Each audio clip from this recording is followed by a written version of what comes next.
Hey everyone, thanks for choosing my story. I'm Blanca and I'm 55. Let me take you back to a time when my world turned upside down. You see, I never thought I'd be the kind of mom to snitch on her own son, but sometimes life throws you curveballs. So my son Amos, who was 19 at the time, came to see me one day with this girl, Eliza. I had never met her before, and I could tell something was up. Amos looked like he was about to break into a cold sweat. He urged me to sit down, and that's when he dropped the bomb that changed everything. Okay, spill it. Why do you both look like you've seen a ghost? And who is this girl? She's my girlfriend. Oh, why didn't you introduce me to her sooner? How are you, sweetie? Is he treating you well? Mom, seriously? This is not the time. Nonsense. She seems like a lovely girl. Quite shy, aren't you? Well, that's no bother. I'm sure we'll become buddies in no time. Mom, Eliza and I need to talk to you about something important. Important? What's going on? Mom, Eliza's pregnant. What? Miss Santos, we're going to have a baby. I swear to God, in that moment, I thought I would lose my mind.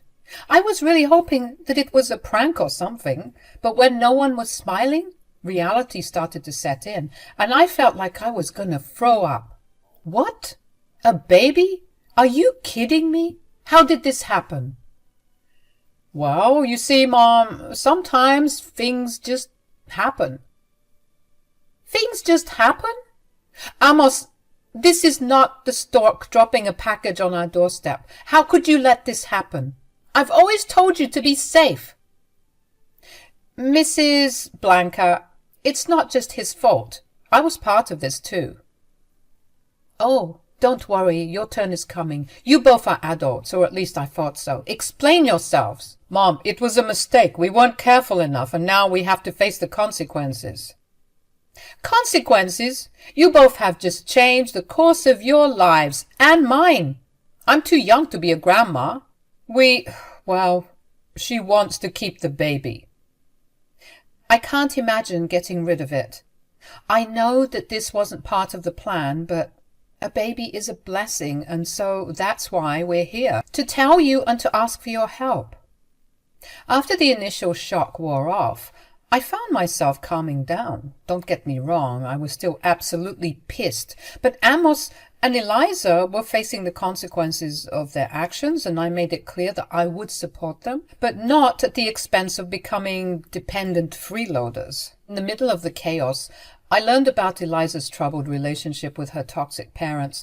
Their negative reaction to her pregnancy left me with no choice but to bring her into our home.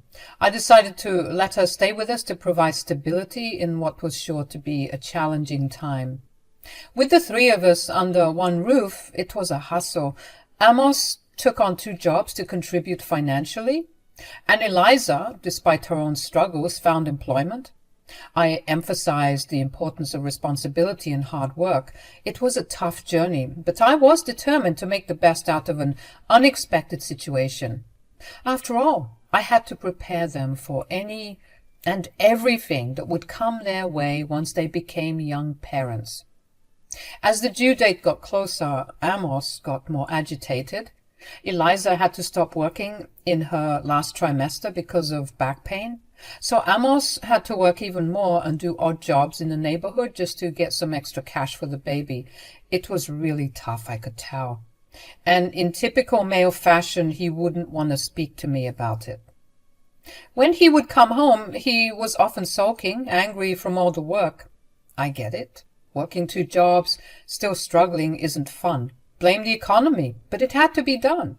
I wanted them to understand that having a baby is no joke, and they figured that out once little Sammy was born.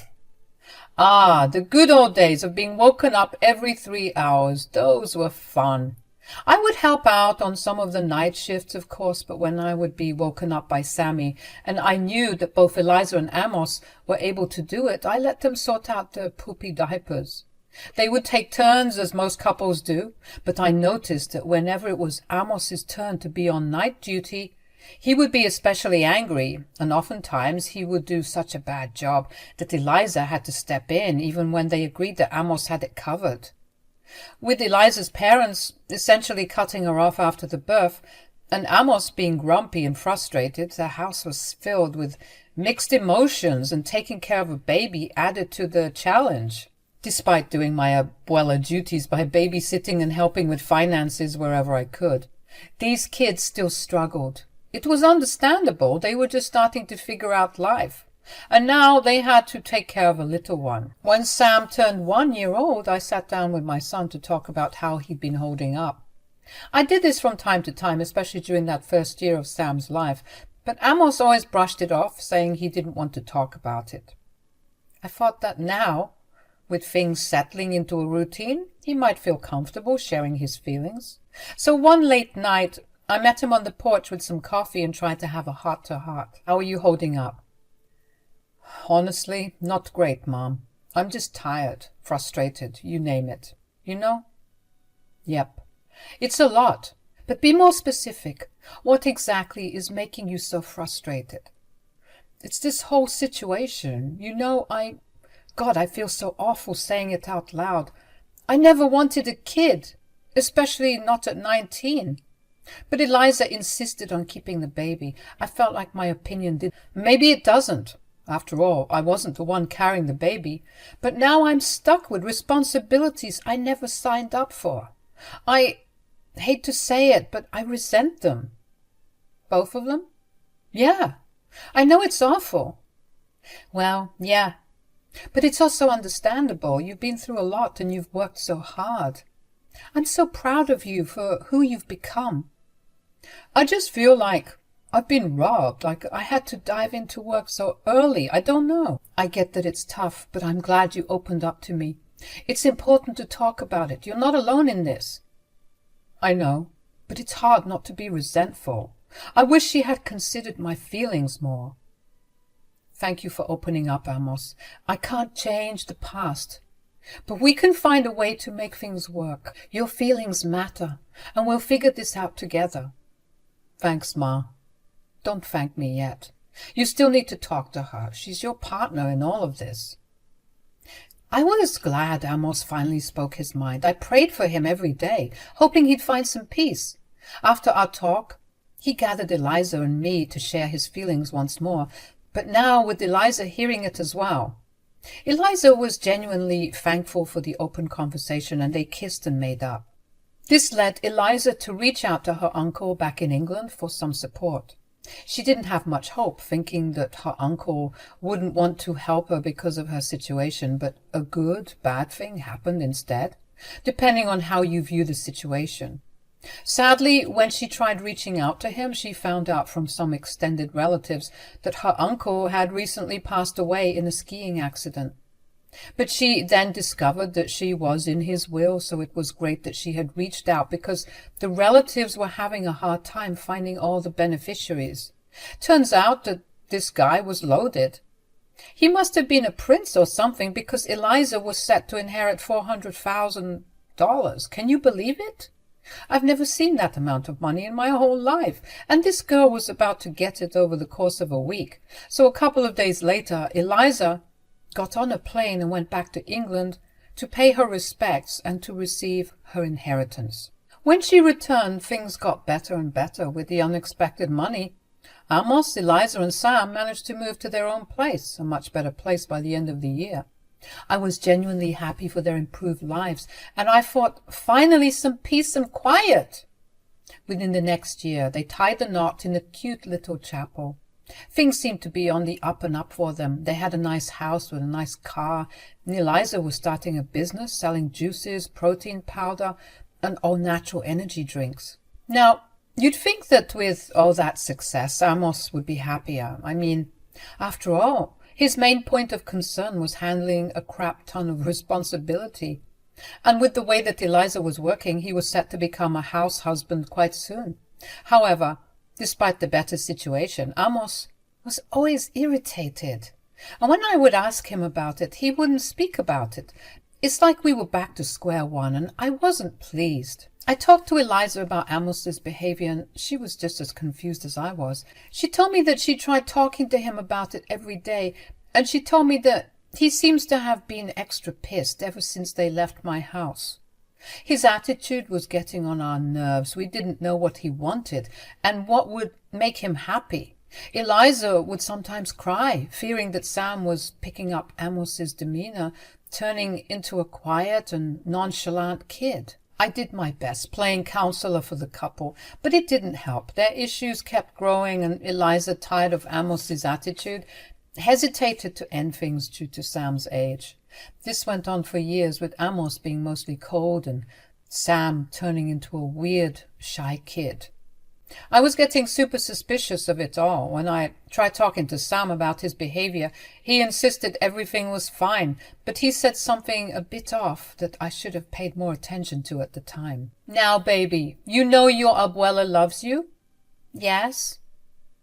So you tell me if there was anything wrong, right? Yes. Your mommy and I have noticed your dad acting a bit strange. Does he seem angry to you? Well, sometimes. But he just says it'll all be over soon enough. What? What will be over? I don't know. When I ask him about it, he just tells me to shut up. Interesting. I thought that my son was referring to his postpartum depression that never seemed to go away, but boy was I wrong. I really wish I paid more attention to that. I could have confronted him and maybe stopped what happened a couple of years later. Just a little bit after Sam turned 9, I got a worrying call from Eliza. Hey, Mom, how are you? I'm doing well, my love. What about you? I'm good, thank you. I was just calling to ask if Sammy had taken his pills. The doctor said that he needs to take them on time. But he hates them, so he tries to hide them. Please just make sure he's taken his pills.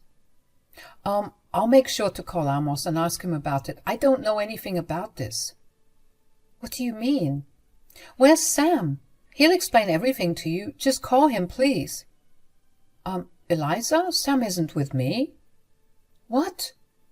What do you mean he isn't with you? As in, I haven't seen the tyke in like a week? Remember? We went to the park? Yes, of course, I remember, but Amos said that he dropped Sam off at your place 1 hour ago. What? Yeah, I told him I would be swamped at work today, so I couldn't make sure Sam took his meds on time. Sometime after the park, he started coming down with something, and you know his immune system is pretty weak. Right. So yeah, the doctors gave us a bunch of meds, and he's supposed to be taking them. I told Amos to handle it, but he told me he had very important business to take care of, so he dropped Sam off at yours. Well, this is the first time I'm hearing of any of this. Amos didn't call me, and I certainly don't have Sam here with me. Both Eliza and I began to panic. We tried calling Amos, of course, but his phone was switched off, unreachable. Worries grew, and we feared they might have had an accident on their way to my house. Eliza had an idea. She decided to track the AirTags she left in the car. She had AirTags everywhere. She was obsessed with true crime and always taking extra precautions to have evidence or a lead if she ever got kidnapped, or worse. Amos and I always used to make fun of her for it, and she would always say, "One day you two will see." I guess all her worrying paid off, because we had a real emergency on our hands and we could track the AirTag and find out where Amos and Sam were. Eliza asked for some time to locate it and promised to send me the location. We decided to meet there. When she sent the location, she said she didn't recognize the place, but I instantly did. It was some abandoned parking lot that was half demolished, a place Amos and his friends used to mess around when they were 15 or 16. I wondered why they were there. Maybe Amos was trying to spend some time with Sam, trying to show him what his life was like when he was younger. Maybe, but it just seems strange. Why would he visit that dump, and why is his phone off? I don't know, but we'll find out soon enough. Let's call when we arrive at the site. See you there. After we hung up, I rushed to that abandoned parking lot in my beat-up car. Luckily, I managed to blend in with the other abandoned cars there since I knew the place better than Eliza and was closer. I arrived before her. I was about to call Eliza and let her know I had arrived. I spotted Amos and Sam in the distance. I was about to get out of my car to surprise them when a group of men approached them instead. They looked scary, and I was wondering how Amos knew these guys. And then, very suddenly, one of the men grabbed Sam and started carrying him to their car. I was shocked, unsure of what was happening. Another scary-looking guy approached Amos, handing him a fat stack of cash. I couldn't believe my eyes. Was my son trying to sell Sam on the black market or something? What the hell was going on? Quickly, I started recording a video of the scene while trying to text Eliza. I told her to call the police and direct them to the location because the service was terrible in that area. I told her there was no time to explain and she said she would get to it. I went back to recording, trying to understand what was happening. Part of me hoped it was some sick joke because Sam wasn't screaming, and he didn't seem to be uncomfortable as he was put in the car. I didn't want to jump to conclusions, but my gut told me something was very, very wrong. I didn't want to risk getting out and putting Sam and myself in danger, so I stayed in my car, praying and panicking and praying some more. The guys seemed ready to leave with Sam in their car, and Amos was heading back to his car, and that's when I knew for sure that something wasn't right. It was all happening so fast, I felt like I didn't have enough time to process anything. But I sprang into action nonetheless. Not wanting them to escape, I decided to honk my car horn, knowing it might put me in danger, but I had to risk it for Sam. The noise obviously got their attention, and they started making their way towards my car. It was Amos and the guy who had given Amos the money. I was crapping bricks because I was frozen. I didn't know what to expect. As they approached, I overheard one of the scary guys yelling at Amos, saying, "I thought you said this place was empty. What the frick, man? You think we have time to play games with you?" "Listen, dude, I don't know what's going on either, but we'll figure it out. I'm sorry, okay? This place has been dead for years, and trust me, I know." When they came to my car, the scary guy opened the door and saw me inside. Amos looked like he saw a ghost. "Mom, what are you doing here?"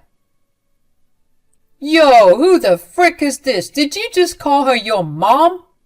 "Listen, I can explain." "Man, I should just shoot you right now, both you and her." "What?"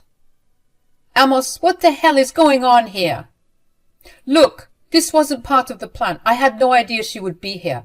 I've done what you've asked. This doesn't need to get messy. Please, just..." Then he looked at me with so much guilt and said, "Just take the kid and go." "Where is he taking my baby? What are you talking about?" Amos continued to ignore me as the scary guy kept yelling and yelling, threatening to kill us both.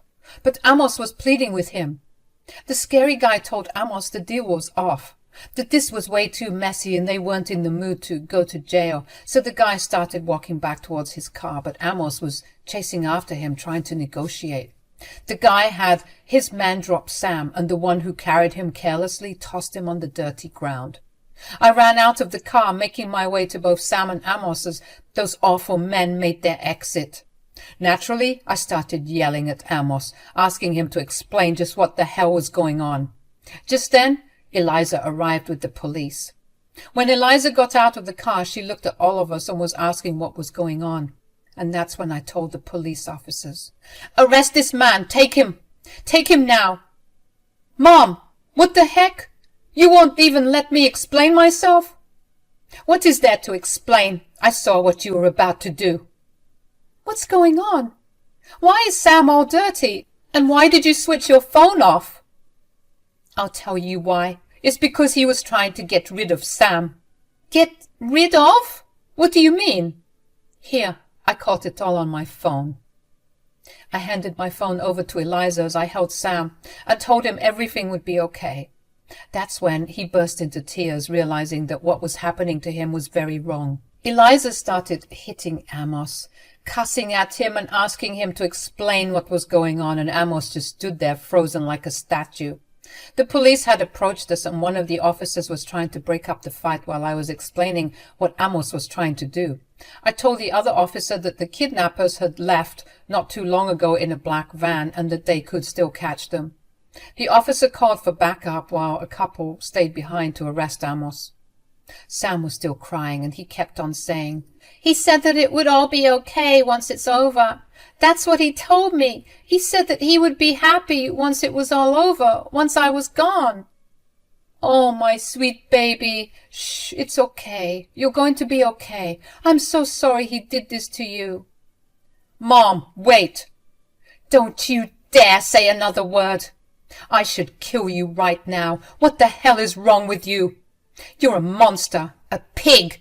How could you do this to your own son?" "He said he would be happy once I left. I just wanted to make him happy." "Baby, none of this is your fault. Please, shh, don't worry. It's going to be okay." The officer took Amos away, checking his car and retrieving the cash that was handed to him, because I told them what had happened. Eliza started crying as she took Sam from me, holding him and telling him that everything would be okay. Amos was shoved into the squad car and taken downtown to be booked. We had to follow them to make a statement, and I showed the police the video I took of the deal that was going on. They thanked me because with the footage they could now have an easier time identifying some of the kidnappers. Amos was put in a cell and wasn't speaking to anyone, not even Eliza, and no police officer could get through to him. All he would say, if anything, was that he wanted a lawyer. He looked ashamed, and I felt the same way. I felt sick, knowing that my son was capable of doing such a horrible thing. It was the worst day of my life. From that day on, I couldn't help but look at him without hatred and disgust. I know he's my kid, but I couldn't understand why he did what he did. Was it for money? He didn't need it. His wife was loaded. Was it because he never wanted a kid like he said all those years ago? Why now? Why do it now? It just didn't make any sense, because even if that was the case, selling Sam on the black market was a stupid move. What was his plan if he succeeded? Run away with the money? Come up with a crazy story on where Sam went? I don't know, hey? We'll find out next year when his trial takes place, and I'll be sure to update you guys on how everything goes. For now, he's rotting in a jail cell.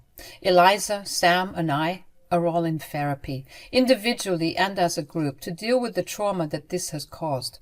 It turns out that all Sam can remember growing up is his father telling him he hated him, and that nothing would make him happier than if Sam just left. It breaks my heart every time I have to say it. That was probably the reason why Sam was always so quiet and awkward, as the person who was supposed to love him unconditionally treated him like crap every day.